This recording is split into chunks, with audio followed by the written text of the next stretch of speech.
RCR, la red que comunica y une al Perú. La ONG de Derechos Humanos Huayna Cuna Perú acaba de revelar en una reciente investigación la manera sistemática, la infiltración, cómo actúa Sendero Luminoso en distintas marchas, ¿no?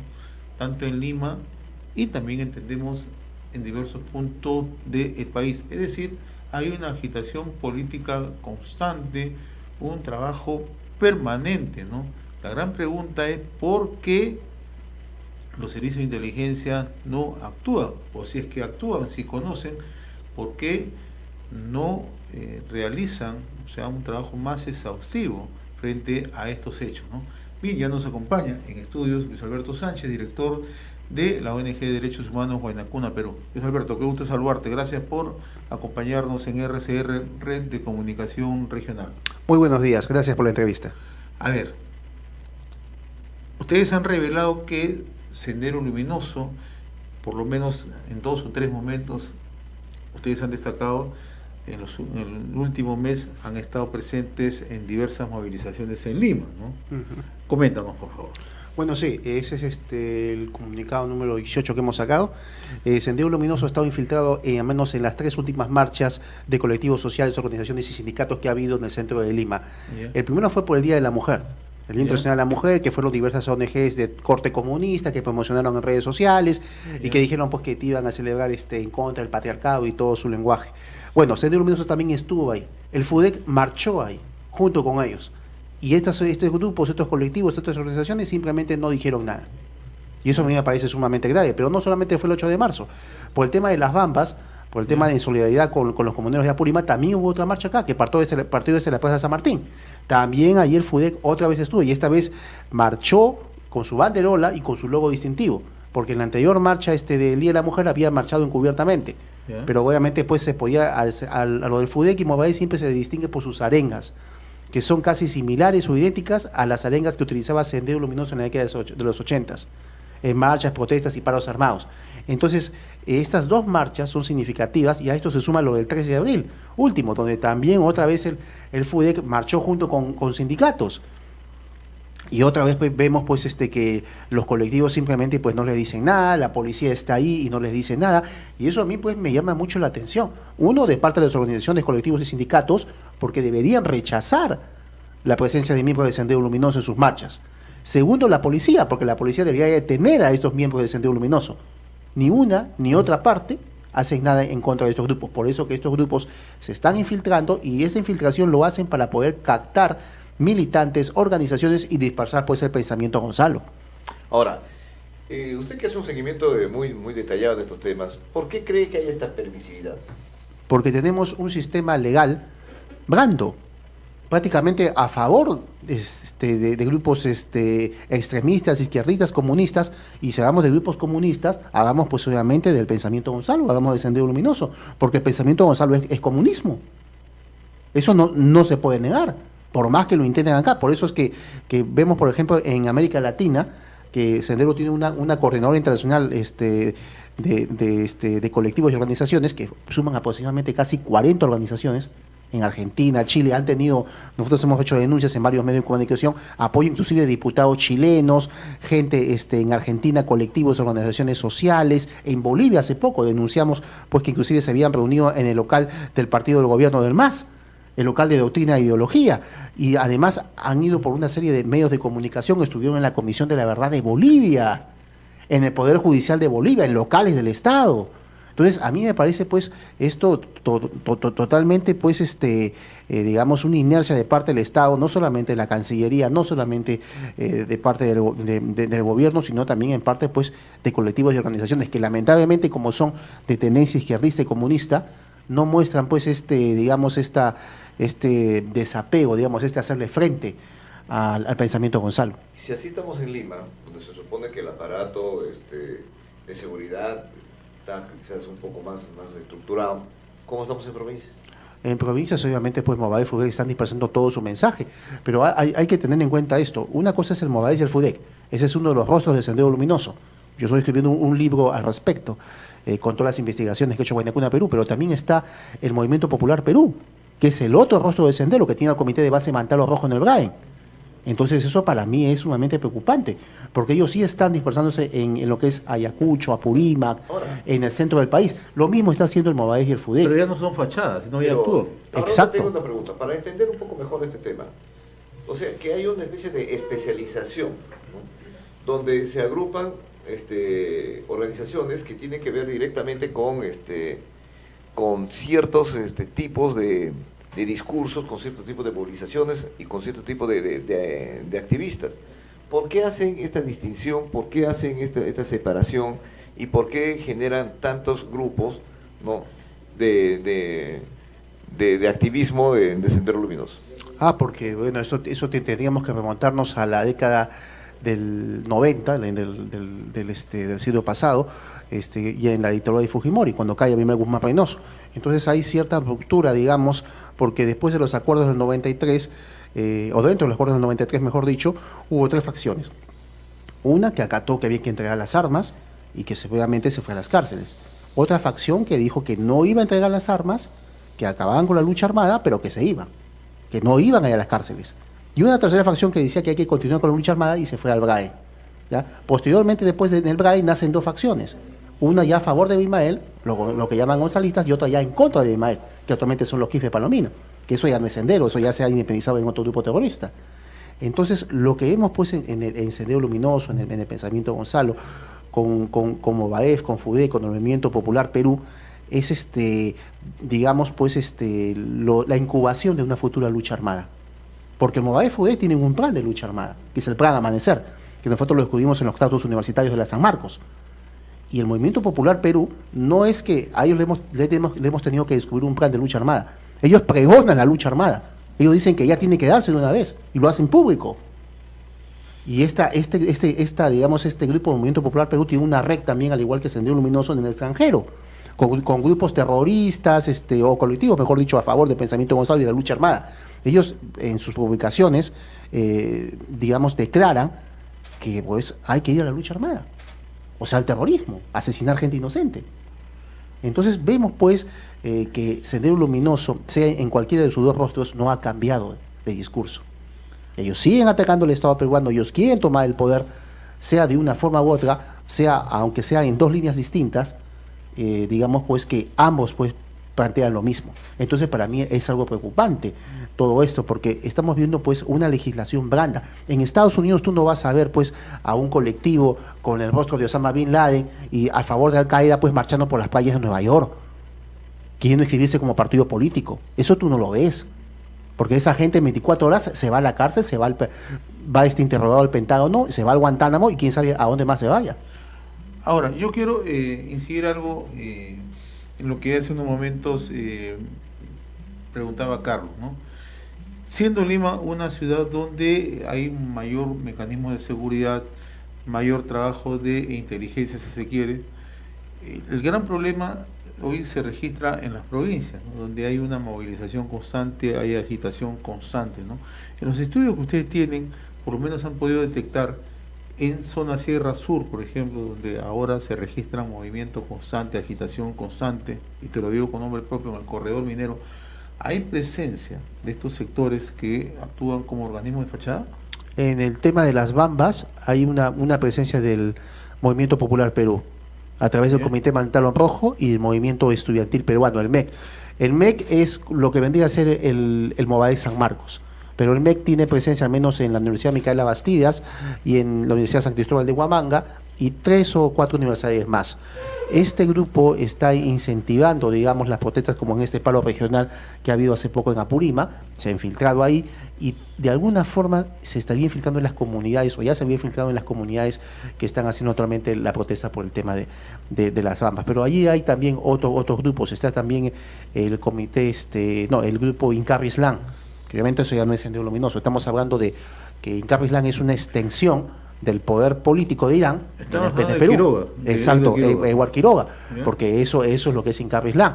Y ahí vemos pues que Edward Quiroga pues es un antiminero, es un agitador político y es una persona pues que está en contra de cualquier empresa minera. En Tía María también se vio lo mismo, en Conga se vio lo mismo.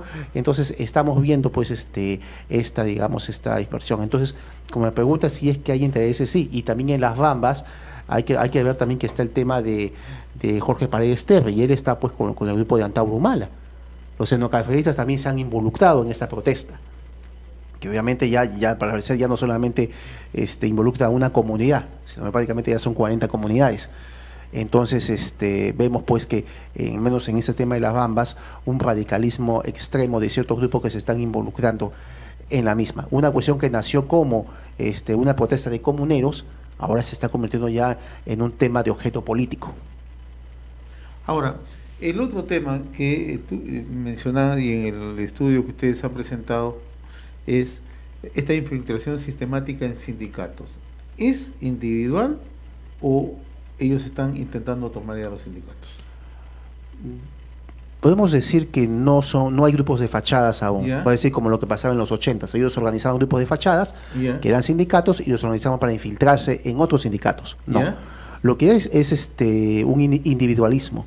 Es decir, pueden tener en un X sindicato 1 o 2 o 3 militantes que obviamente empiezan a hacer agitación política e influenciar en la Es una organización. operación que lo están haciendo en varios momentos. Sí, porque ¿no? nosotros hemos sacado esa denuncia ahora en enero de este año, que también estuvieron marchando otra vez con diversos sindicatos, donde estuvo inclusive la CGTP estuvo en esa marcha. Y delante de ellos estuvo estos sediciosos del FUDEC y del Movadef, y no hicieron nada. Por eso que yo siempre llamo la atención en esto. De que frente de izquierda estamos hablando en contra del Sendero Luminoso, cuando los de izquierda los marxistas hacen sus marchas y los de Sendero Luminoso están en esas marchas y no dicen nada. Quizás para quienes ven con cierta permisividad estos supongan que el tema de los sindicatos es un tema que prácticamente ha quedado como si fuese un asunto casi marginal, ¿no? Ya no tienen un peso político como tenían antes. La CGTP ha tratado de hacer un paro, una movilización nacional el 3 de abril, si mal no recuerdo, que simple y llanamente pasó absolutamente desapercibido.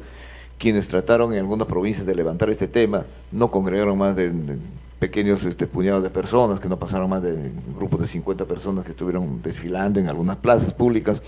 Es decir, quizás esto lleve a que se mire con cierto relativismo esta participación de estos grupos ultrarradicales en esos movimientos. Sí, pues, pero acá estamos hablando de grupos terroristas. Mire, Sendero Luminoso, para que se entienda en el espectro de América Latina, solamente las FARC se pueden comparar a su accionar. Y aún así ni las FARC se pueden comparar a su accionar, a pesar de que las FARC han dejado un mayor número de muertos en Colombia. Pero lo de Sendero Luminoso es un caso de estudio internacional. Ni siquiera el ETA ni el IRA se comparan al genocidio que hizo Sendero Luminoso. Solamente es comparable por su naturaleza a lo que está haciendo actualmente el Estado Islámico, a pesar de las diferencias ideológicas. Entonces, cuando hablamos pues de un grupo como Sendero Luminoso, que está en las calles, infiltrándose en sindicatos, en organizaciones, en el gremio de profesores también con CONAR y SUTE, entonces no estamos hablando pues de un grupo pequeño que hay que minimizarlo. Ese fue el error que se cometió en la década de los 70, porque Sendero Luminoso con Miguel Guzmán incuban una lucha armada en plena dictadura de Velasco. Imagínense, tuvo esa osadía de hacer eso. Y eso es lo que yo veo, pues, que es algo muy peligroso. Entonces el Estado peruano está en una total inercia. Acá se subestima a los terroristas, y eso no se debe hacer, porque no se sorprenda que, al igual como pasó en plena dictadura de los 90, recordemos ese tema que ya pronto viene, el tema de la toma de la residencia del embajador de Japón. Imagínense pues que en ese momento se tenía la idea de que el terrorismo estaba totalmente derrotado, y el MRTA de pronto sorprende a todo el mundo con la toma de la presidencia del embajador japonés, y puso un problema a la dictadura en ese momento. No se le puede subestimar a los terroristas. Ellos hacen un trabajo subrepticio, invisible. Ahora, estamos hablando de infiltraciones en sindicatos, en organizaciones, en organizaciones, en colectivos. Te hago una pregunta. ¿Se ha detectado, por ejemplo, que estén infiltrados en sectores públicos? ¿En el aparato estatal?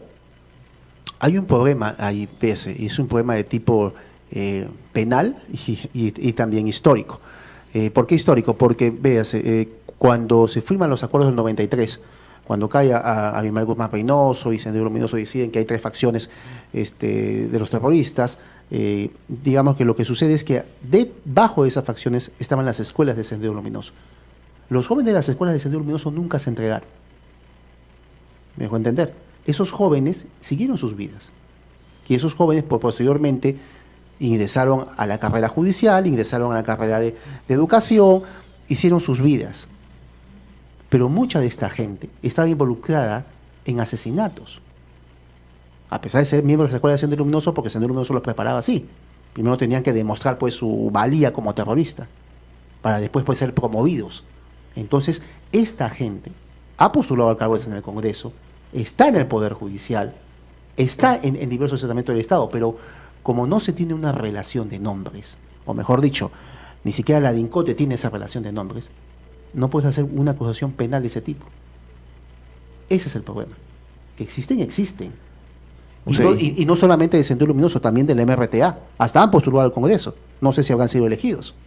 Ahora, o sea, después de la captura de Abimael Guzmán y después de los cuadros principales que han sido detenidos, o sea, ya hubo prácticamente una situación de flexibilización, ¿no?, del seguimiento de estos grupos terroristas. Exacto, porque no se aplicó lo que había establecido Benedicto Jiménez y Miyashiro, en la cual se decía pues que había que dar un plan de pacificación, que eso contemplaba además la enseñanza en colegios de cursos especiales contra el terrorismo. Eso nunca se dio. Y además usted bien claro ha visto en la historia, han visto cómo pues el GEIN fue desactivado. Y más bien en los textos escolares sucedió lo contrario, ¿no? Exacto, además porque no se hablaba del terrorismo y debió hablarse del terrorismo. Actualmente, por ejemplo, hay un problema con la ministra de Educación, porque en los textos escolares no se está, pues, poniendo énfasis en la violencia terrorista que hubo en el país. No, y al contrario, se está destacando figuras que han tenido en cierta participación colaterales en los temas de violencia. Exacto. Entonces, yo no sé qué clase de educación están dando en el Perú. O sea, en mi opinión, pues la ministra de Educación tiene que dar serias explicaciones y debería renunciar. En otros países hubiera renunciado. Pero al fin, cuando estamos en el Perú, en un país pues increíble, donde pasan cosas que no pasarían en otros países. Al respecto también de esto, quiero hacer este énfasis porque hace unas horas hemos sacado una nueva denuncia, que es por el tema de las declaraciones de Alfredo Crespo en una radio argentina, Radio Sur de Córdoba, en las cuales pues ha atacado al Estado peruano, se ha referido al exalcalde de Comas, Miguel Saldaña, llamándolo de lacayo, y se ha referido pues al Estado peruano como un Estado genocida. Eso ha pasado en Argentina, así como en Bolivia también han ido los medios de comunicación, también están los medios de comunicación de Argentina. Y eso a mí me llama profundamente la atención. Otro tema también que vamos a por haber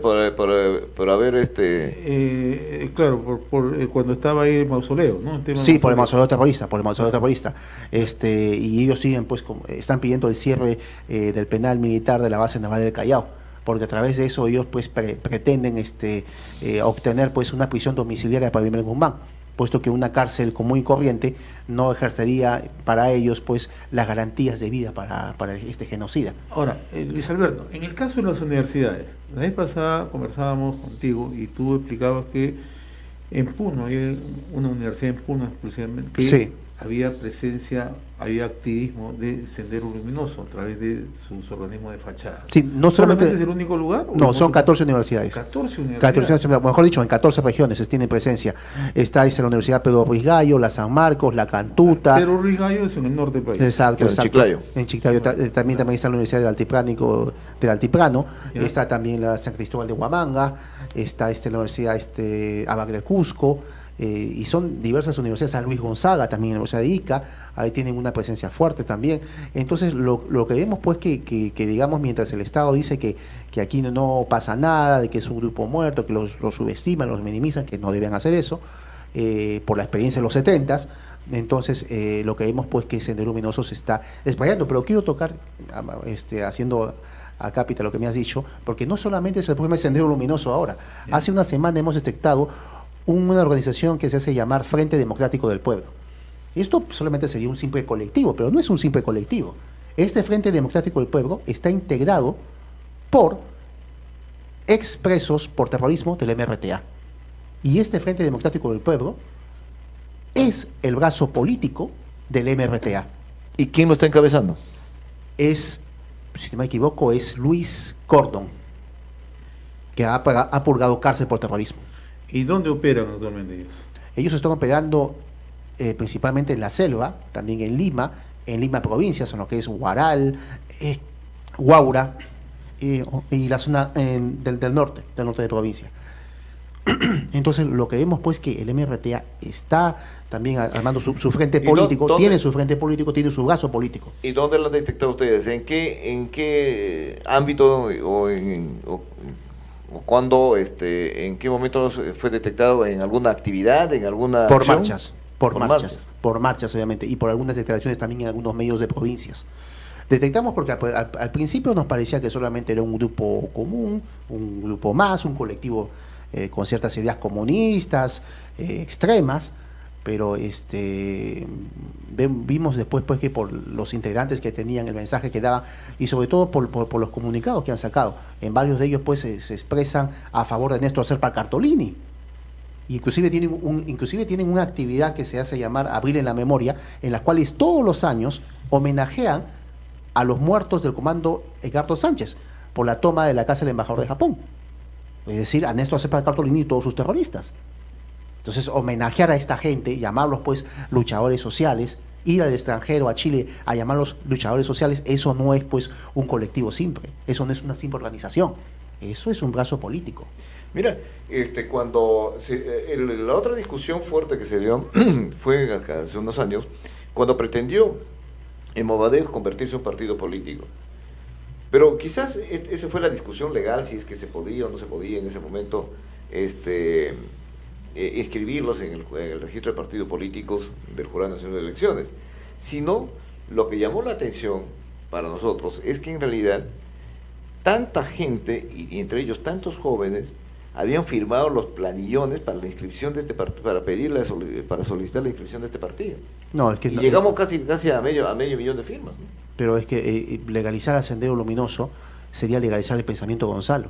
Y legalizar el pensamiento... Mi pregunta era en ese sentido. Si en esa ocasión reunieron tantas firmas, según el seguimiento que ustedes hacen, ese volumen de gente que estuvo apoyando políticamente a esa institución para formalizarlo en un partido político, ¿ha crecido? ¿Se mantiene? Es que eso es todo un tema de discusión, pero al menos los que hemos sido integrantes de partidos políticos, sabemos una cuestión muy clara, que en la política nacional se mueven algunas organizaciones que recolectan las firmas, empresas que te recolectan firmas y te cobran dinero por eso. Entonces las firmas que ha recolectado el Movadef en esa ocasión son firmas compradas, pagadas a personas, organizaciones, a empresas que hacen la recolección de esas firmas, y por eso cobran obviamente un dinero, no es barato. Entonces por eso se hizo la pregunta de dónde ha sacado el Movadef para poder hacer la recolección de sus firmas. Y esa financiación del Movadef sería pues producto de las cuentas de Abimael Guzmán Reynoso en los 80, esas cuentas secretas de las cuales nadie habló y nadie investigó. Y una de esas cuentas sería con las cuales se está financiando actualmente el Movadef y el FUDEC. Porque la gente del Movadef y el FUDEC hacen viajes internacionales, y eso tú sabes que son gastos logísticos, estadías, pasajes y una serie de cosas, y no es de ahora, es de siempre. Entonces lo que yo estoy viendo pues es una inercia del Estado peruano. Aquí, digamos, se ha subestimado a Sendero, se subestima actualmente al MRTA, y no te sorprenda pues que en el 2021 o en años posteriores tengamos pues una lucha armada. Tal vez no con digamos, ese impacto que hubo en los 80s, pero sí una lucha armada, que obviamente va a causar muertos, heridos, sangre y muerte. Y eso es lo que el Estado no ve. ¿Por qué? Porque no hay un servicio de inteligencia real, porque no hay una política antiterrorista real, porque no hay leyes antiterroristas reales. Acá tenemos parches. Y eso se da porque lamentablemente pues no tenemos las personas indicadas en los cargos indicados, porque hay un primer ministro que lo que hace es poner a ministros de acuerdo a la agenda política o a la agenda política de algunos grupos. Y porque el presidente tendría que hacerse cargo de ese tema. Escuchamos permanentemente cuando hay este tipo de conflictos sociales donde hay enfrentamientos con la policía y finalmente aquellos que violentan la propiedad pública y la propiedad privada, salen libres, vías y todo lo demás. Entonces la palabra favorita que se emplea cuando son denunciados estos dirigentes o procesados es: se está criminalizando la protesta. Esa es una terminología que ha utilizado mucho Sendero Luminoso. Y esa terminología, a través de Ratio Iuris, que es uno de los brazos legales, ahora es el brazo legal, antes lo era Socorro Popular, a través de esta terminología, pues lo que haces es pues amordazar prácticamente a la policía. Por ejemplo, yo quiero hacer acápite, hablando de este tema, ya que estamos con enlace con varias radios de provincia en estos momentos, lo que ha pasado en Cajamarca. Hace poco hubo un problema por un terreno entre una empresa privada y la policía fue a desalojar a los invasores. ¿Qué fue lo que pasó? Con armas de largo alcance, con fusiles de guerra, los han dispersado. Y hablo de los criminales, sicarios. Han matado a un policía en Cajamarca y han herido a otros 3. Y los policías han tenido que arrinconarse en un lugar para poder salvar sus vidas. Imagínate a lo que estamos llegando. ¿Qué es lo que quiero decir con esto? Que la policía está mal organizada. Porque el procedimiento de un policía ante una masa iracunda, para poder hacer prevalecer la ley, pues digamos que siempre tiene que tener una superioridad de las armas, no puede ir con pistolas.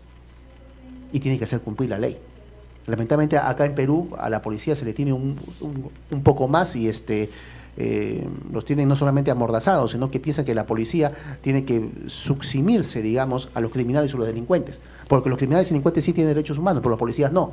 Los policías son los malos, son los criminales, son delincuentes. Los criminales no, los terroristas no. Ellos sí tienen derechos, tienen que respetarse sus derechos. Es un problema de organización. Uno, el equipamiento policial, la forma de intervención, entre otras cosas. Finalmente, para concluir esta conversación, quisiera preguntarte una cosa. Entonces, deja con la preocupación esto de los entornos, de los conflictos sobre los proyectos de inversión en el país, y también eso sería otra área donde también se están produciendo estas infiltraciones. O sea, debemos estar alertas entonces en los próximos meses, ¿no?, a la posible expansión de estos conflictos en los entornos de proyectos de inversión, sobre todo mineros, dado que en realidad uno de los aspectos fundamentales que tenía Sendero Luminoso era estrangular la economía del país. Sí, obviamente, porque Sendero Luminoso se va a buscar infiltrarse en toda protesta social, en conflictos mineros sobre todo. Entonces la policía tiene que estar muy al tanto, y lo que deberían hacer pues es tener una legislación mucho más eficiente, porque con esta legislación, pues discúlpame, pero hablando coloquialmente, Sendero Luminoso se está riendo del Estado. Se ríe del Estado, como hace poco lo que ha declarado Alfredo Crespo en una radio argentina. Ha declarado lo que ha revelado es que las propias leyes del Estado le sirven a Sendero Luminoso para tener un accionar político y poder quedar impune ante el gobierno. Por eso que no nos puede meter en la cárcel. Es una barbaridad. RCR, la red que comunica y une al Perú.